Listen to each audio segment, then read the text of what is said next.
Kasrani info centre کے معزز دوستوں، السلام علیکم۔ سبق آموز کہانیوں کی سیریز کے اندر آپ سب دوستوں کو ویلکم کرتا ہوں۔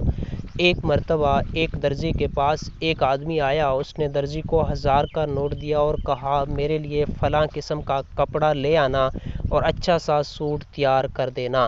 درزی رات کو دکان بند کر کے گھر آیا تو بیگم نے بتایا کہ گھر میں آٹا نہیں ہے۔ درزی اسی وقت دکان گیا اور اسی 1000 روپے کے نوٹ سے آٹا اور کچھ اور ضروریات کی اشیاء خرید لایا۔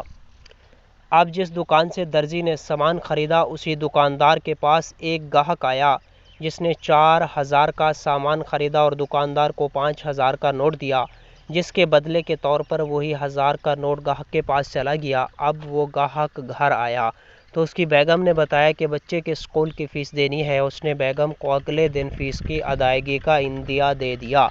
ادھر درزی پورا بازار گھوما لیکن مطلوبہ کپڑا نہ ملا۔ چاروں ناچار خالی ہاتھ واپس آ گیا۔ صبح ہوئی، اسکول کھلا۔ باپ نے اسی 1000 کے نوٹ سے بچے کی فیس ادا کی۔ وہ 1000 کا نوٹ اسکول کے کاؤنٹر پر گیا۔ اسکول کے استاد کی تنخواہ میں وہی 1000 کا نوٹ شامل کر دیا گیا۔ استاد شام کو اسی درزی کے پاس گیا اور اپنا سلا ہوا سوٹ، جس کا وہ 10 دن پہلے آرڈر دے گیا تھا، لے کر معاوضہ میں وہی 1000 کا نوٹ دے آیا۔ تھوڑی دیر میں وہی پہلا شخص آیا اور کپڑے کا پوچھا۔ درزی نے بتایا کہ کپڑا نہیں مل سکا، آپ اپنے پیسے واپس لے جائیں۔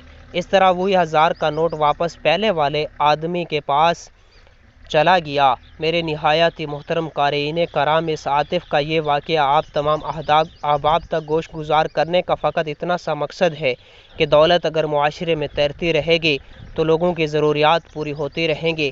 جہاں دولت کسی تجوری میں رک گئی، وہیں نہ جانے کتنے لوگ اس سے فائدہ اٹھانے سے محروم ہو جائیں گے۔